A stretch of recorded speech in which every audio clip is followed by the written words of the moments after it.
Oh, gross. This stuff is so slimy, it ain't never gonna wash out. You walk down the squeaky stairs into the muck of the ruined basement.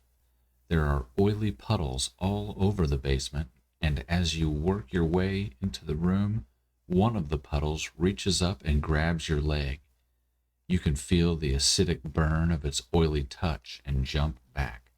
The next area of the mountain top is a small abandoned town.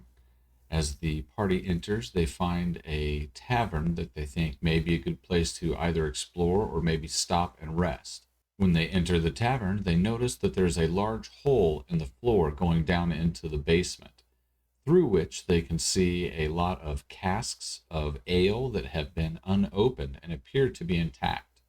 This is more than enough to intrigue my parties into going down and exploring.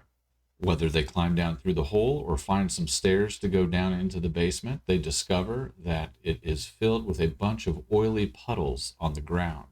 However, as they enter the room and work their way through, as soon as anybody touches one of the oily puddles, or if nobody does, once all the party members are in the room, it turns out that the oily puddles are actually 10 gray oozes that stand up and begin fighting the party.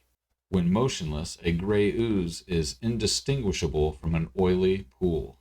The oozes will simply attack the party with their pseudopod ability, which can be particularly devastating to adventurers that have non-magical metal armor or metal shields, as this can give a permanent minus to their score. Non-magical weapons, likewise, will take cumulative negative whenever they hit one of the slimes. After the fight, the party discovers that the oozes have migrated here through a large hole in the wall that leads to a cavern system.